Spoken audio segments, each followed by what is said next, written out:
Welcome back to the High School Bekius program. Today we're doing Katan and Moed Katan. Today's Gemara includes three main points. First one is that there's going to be a very cryptic bracha that Rabbi Yehuda and Rabbi Yonatan give to Rabbi Shimon Bar Yochai's son, and then we're going to interpret it. Then we're going to talk about the adornments that a woman may put on Chol Moed, and then we're going to discuss something that right now is painful, but later is a cause of simcha, how that is permitted according to Rabbi Yehuda on Chol Moed. The Gemara says, "Azul ashkafinhu de karamu kraya dadi." Rabbi Shimon Bar Yochai's son went and visited Rabbi Yehuda and Rabbi Yonatan. They were learning. They had two psukim that they were throwing at each other, so to speak, that they were contradicting with one another, trying to figure out the answer between these two psukim. That you should weigh and figure out the path of your feet. You should make sure that all your paths are correct. Meaning, if you have mitzvahs that are in front of you, big ones and small ones, make sure to figure out which ones are the best ones and most important and weighty ones to deal with. Deal with the biggest and not the smallest. Another one is go on the path of life, take the mitzvahs as they come, and don't calculate them, don't figure out which ones are more important than the other, just do it as they come. So which one is it? Do you calculate which ones are more important or not? It depends. If it's a mitzvah that other people could do, so then you're supposed to figure out which one's more important. You do the more important one and leave other people to do the less important one. And here's where you have mitzvahs that are impossible to do other people. Well, then you have to do it yourself. Whether it's big or small, you do it with the person that comes your way. Later, these rabbis were sitting and they were asking the following question. Torah is more precious than pearls, and all your precious things of the mitzvahs in Torah, Hashem, are not equal to it. Meaning Torah is greater than all mitzvahs. The desires of people are not equal to Torah. I mean, Torah is greater than any desire, but the desires of Hashem, mitzvahs, Yeshua are equal to Torah. All desires of the entire world and Hashem's are not equal to Torah. I mean, Torah is greater than any mitzvahs. The first pasuk said that mitzvahs could be greater than Torah, and here we're saying that mitzvahs are not going to be as great as Torah. Torah is greater than everything. Even Torah is not. Even mitzvahs are not as good as Torah. So what's the answer? When do you say we put down Torah to go do mitzvahs? And when do we say that because they're equal, whichever one came your way, however, or when do we say that even mitzvahs are not as great as Torah, so keep learning Torah and don't stop for mitzvahs? It depends if other people could do it or not. Other people will not do it. If other people could do it, then we say that other people do the other mitzvah, you keep learning, and nothing is equivalent to your learning. However, if it's something that other people cannot do, so then you have to do the mitzvah. It's equivalent to Torah, and then the mitzvah that comes your way, you have to deal with it. It takes precedence over the Torah. Amruleh, my bayit hacha. The rabbi saw Rabbi Shimon Bar Yochai's son there, and he asked him, "What are you doing here?" Amruleh, Darmali Abba Zilgabayu. Then my father said, "Come to you guys to the baruch that they'll give you a bracha." Amruleh. Yeah, Rabba, it should be Hashem's will that you should plant and not harvest. To ayil below tepo, you should bring out merchandise and no one should buy it. You shouldn't take any profit. Tepo below ta'al, you should expend money to buy supplies below ta'al, and it won't bring any profit because it won't be delivered. Lichru beta, and the late of ushpiza. Your house will be destroyed and you'll live in a little inn in a temporary dwelling. The Torah, your table should be disturbed and confused. You shouldn't see a new year. He came back to his father and he said, not only is it not enough that they didn't give me a bracha, they caused me a lot of pain. Why did you tell me to go to them? What they say to you? They said exactly what was recorded in the Gemara, was said over by his son. No, Hanach, Kulu, Bracha, it's actually, in fact, a big bracha. The fact that you're going to plant and not harvest, was that referring to? Totally bottom language. You'll have children and they won't die.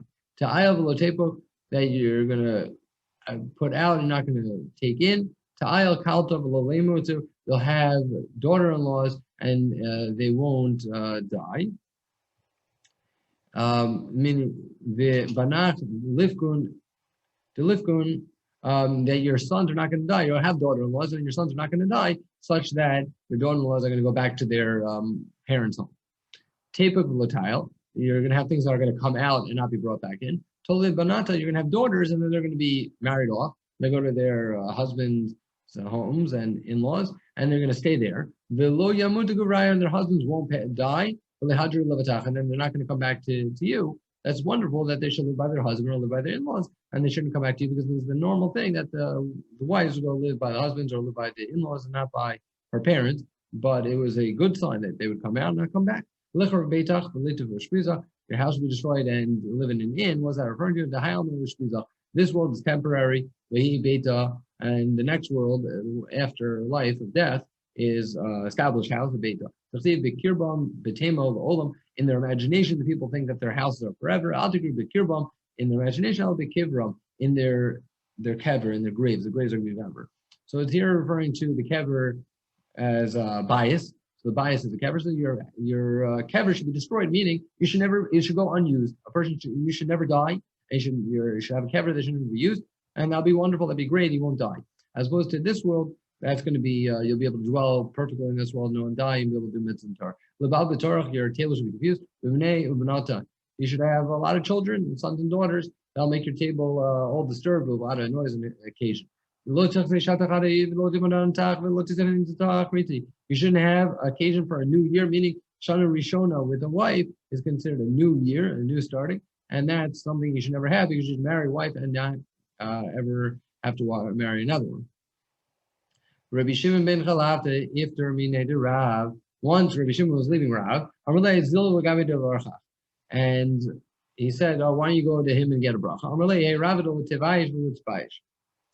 And the bracha he got was, you shouldn't embarrass others and not be embarrassed. So he went to his father. Rabbi Shimon was leaving Rav, and he got a bracha, because his father told him to get a bracha from Rav. He got a bracha from Rav, and he comes back to his father. So Rabbi Shimon says to his father, "Look, he gave me a bracha. It didn't make any sense. He just said a bunch of words. The fact that I shouldn't embarrass others and shouldn't be embarrassed, like, that's such a wonderful bracha." I'm like, "No, bracha. In fact, that's a great bracha." The father said, "You should know that's the bracha that Hashem gave Klal Yisrael, the Tanaba, and he repeated it twice. You should eat your bread and be happy, and satisfied. And you'll praise me, and you'll praise. You won't be embarrassed. You'll know that Hashrina is amongst Klal.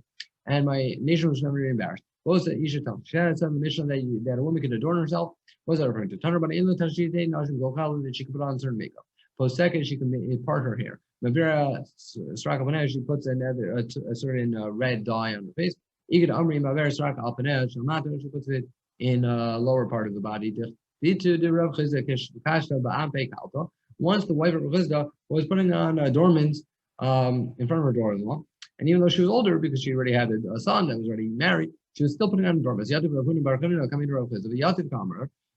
Huna said, "Well, lo shanu el yalda," that you're only allowed to adorn yourself on Chol Moed for a young woman, a woman who just got married, but not for an old woman.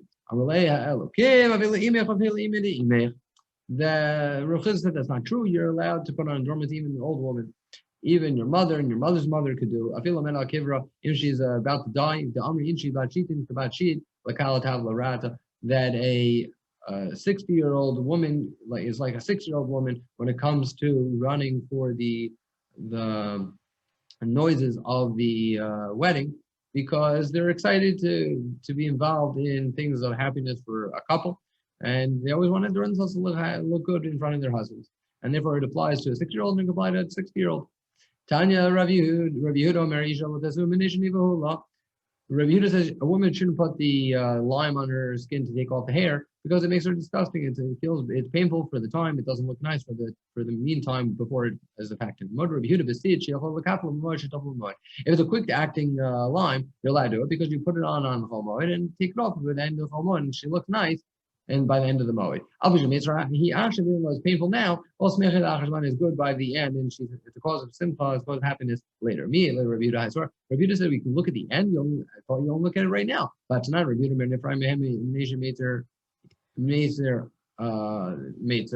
that you're usually not allowed to do things for non-Jews by their holidays, because it's going to cause them to praise their gods on their holidays and do avodah zarah.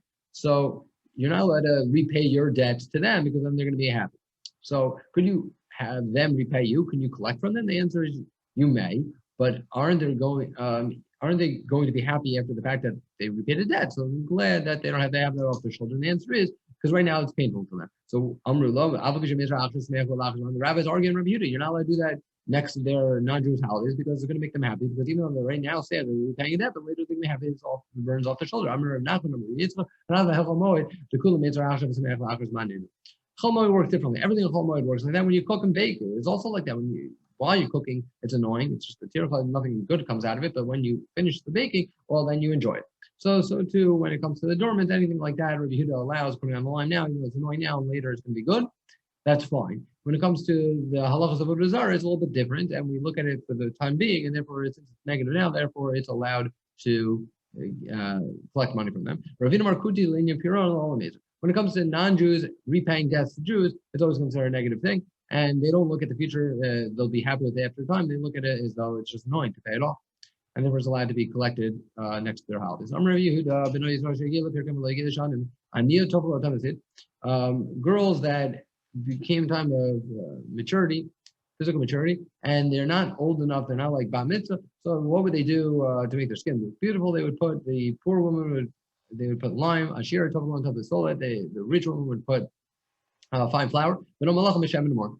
The kings would put on the certain special myrrh oil. By Esther, it says that she did for 6 months. B'shem anymore. Ravuna barchia amar sat chat. This is a certain type of oil. Rav Yirmiyah amar ami amar shem shlish. It is talking about olive oil from olives that were not fully grown up to only up not even a third of their growth. Tanya Rebbe Yehuda Omer on Bekius Shemzai, and Bekius is referring to normal olive oil. Sorry, it's the same olive oil that didn't grow a third of their growth. Why do they put it on? Because it makes the hair fall off and makes the skin look nice. Once Rabibi did this for his daughter and made her look nice. And when she got married, he was able to collect 400 zuz from the husband for the presents that they gave at the time of the wedding. There was once a non-Jew in the neighborhood. The Havile brought it, had a daughter, Tafla B'chad Zimna, B'meta, and he tried doing the same thing like Rabibi did, and didn't do Aver didn't do one limb at a time like Rabibi did, but did a lime on the entire body of his daughter, and she died. And he was complaining that Bibi caused my daughter to die.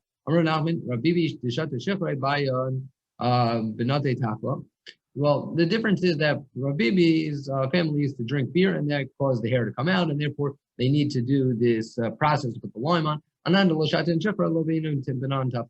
not necessary for us to do that to remove the hair of the skin of the daughters. It doesn't grow the same way. Therefore, it was not a good solution that they should do for other people.